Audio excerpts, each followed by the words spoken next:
Hey everybody, this is Cedric from 3D Bandits and welcome to this fine looking time lapse, because I love time lapses and I hope so do you.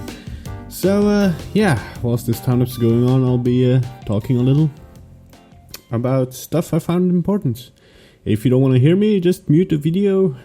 I'll be a sad 3D'er if you do, but I want to talk a little bit about using reference.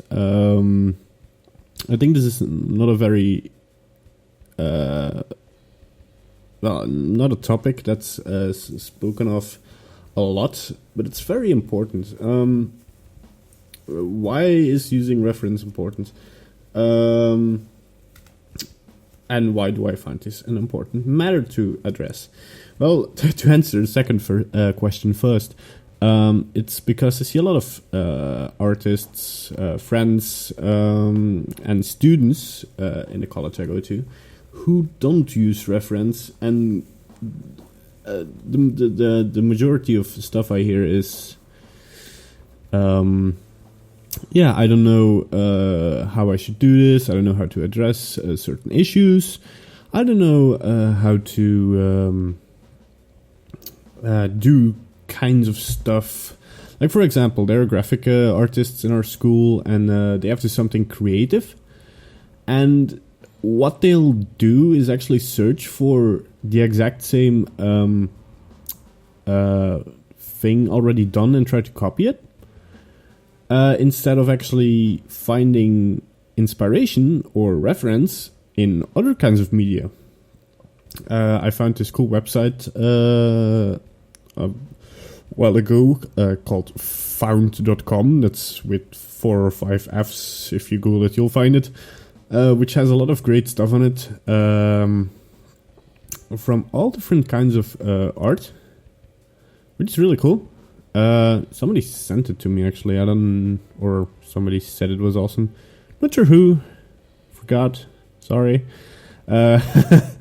It's a really cool place. Also, I'm on Tumblr constantly. I'm on different art galleries. I'm sometimes go to Behance to get inspiration for 3D stuff.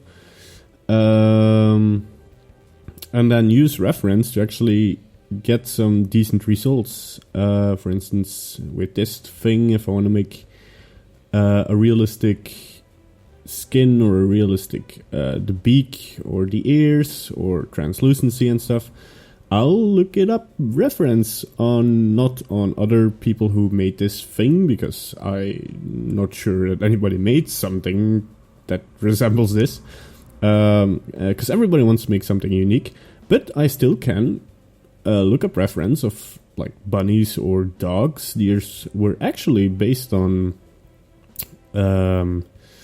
some dog ears of a German Shepherd. The beak was kind of a mix between a platypus and a duck, though it kind of came back a little bit to, not sure. Yeah, I did my own stuff with it. Also, like the cheekbones, the layers of fat. I used reference for this to get my own image to this, and I don't see a lot of people doing this, and I think this is a problem. Because when you're not using reference, I did things in the past without using reference, and that was a mistake because it came out terrible. And when I used reference, it came out good. And at one time, I got some critique. I used some reference to draw something, and they were like, "Yeah, okay, but you looked at an image and then you drew it. Not exactly the same, but you used reference." And I was kind of startled that I was getting critique for using reference and not being able to draw stuff out of my head. And that's kind of weird, because you don't want to draw out of your head that much. It's a nice exercise from time to time. I know a couple of artists who do stuff from the head to get kind of weird brain spindles, but for the most time, even the greatest artists use reference. And also, like I said, inspiration. You can get inspiration from a lot of stuff. Don't just copy stuff. A very cool thing to listen to is a podcast of Andrew Kramer and Andrew Price, who are awesome, on Blender Guru. They addressed this a little bit too. Where people use finished tutorials to use in their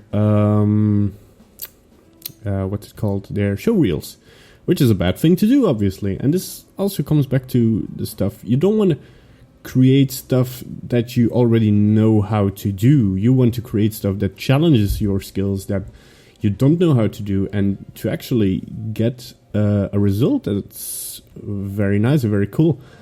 And most important is unique. For instance, the goggles of Rico here, they had 2 or 3 inputs of reference that I used to make them look cool and realistic and not make them look boring, because I'm not a goggle designer.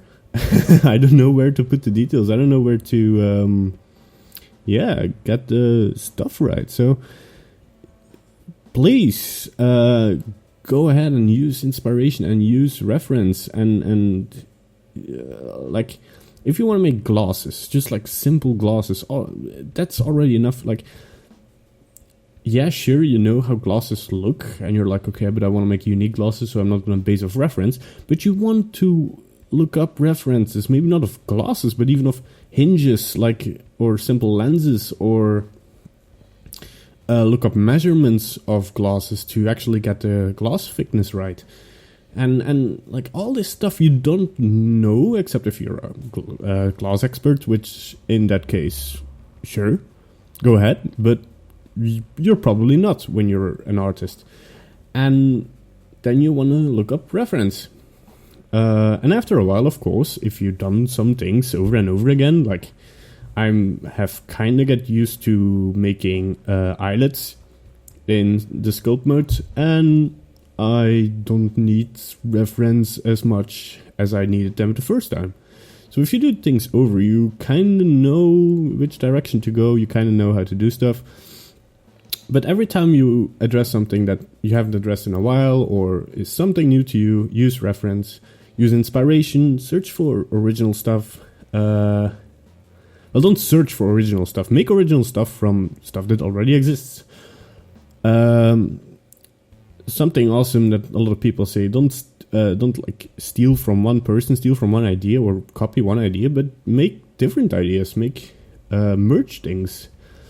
Like, I saw this cool stuff on some point where people merge different designs, different characters, existing characters, and merge them into one character or multiple characters. And there came a lot of cool ideas out of that. I think they also merged some Pokemon.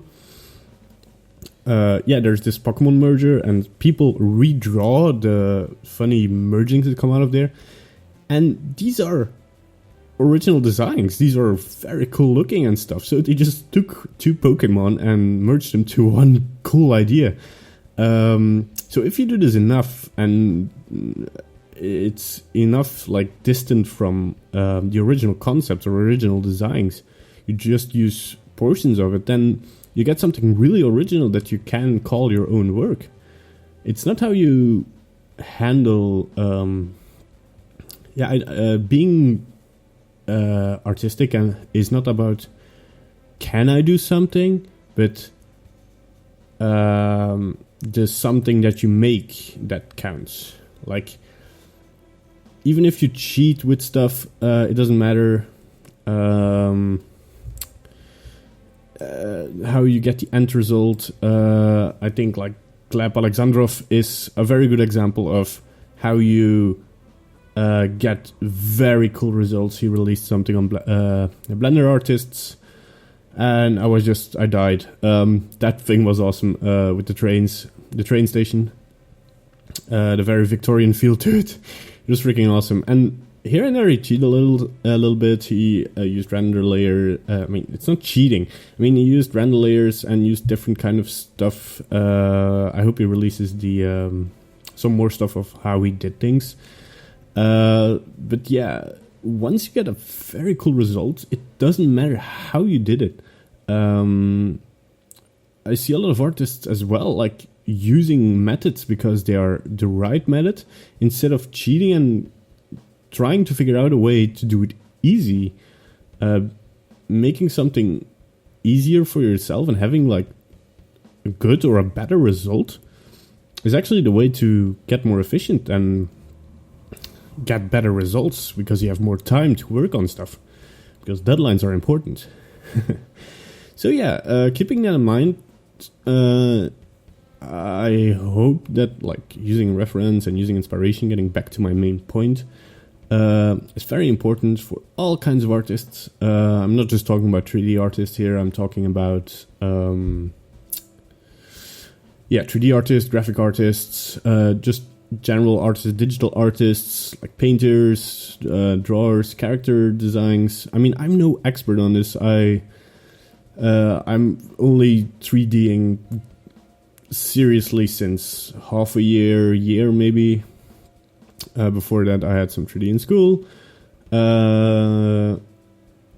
and stuff, but that was with other curriculums, and well, time was not very kind to me, and I was lazy. But I've only been doing decent 3D for let's say from halfway 2014. Yeah, we're 2015 now, and like from the beginning, getting original ideas was a very hard thing for me as well. It's not easy to do because I'm not a designer. But well, yeah, after a while you get like kind of strange ideas. You get like, this was, well, for example, this it's almost finished here.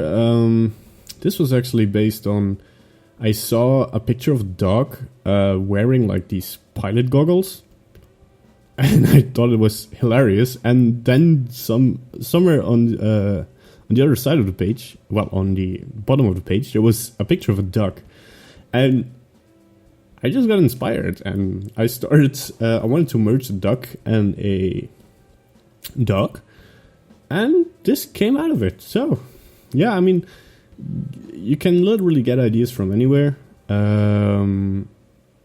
And just get like, okay, where I want to go with this, what do I want to do, and what story do I want to tell. So yeah, go ahead, make awesome stuff. I'm just gonna round this out. I mean, I still have about 43 seconds. Yeah.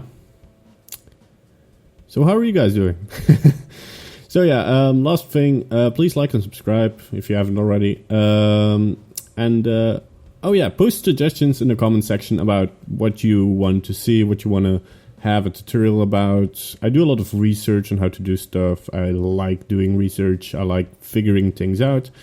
I'm not that much, an artist who does very big projects. So yeah, keep me updated, and I hope you like this rambling. If you don't, well, too bad. Okay, my name is Cedric from 3D Bandit. Hope you had a great time, and see you next time.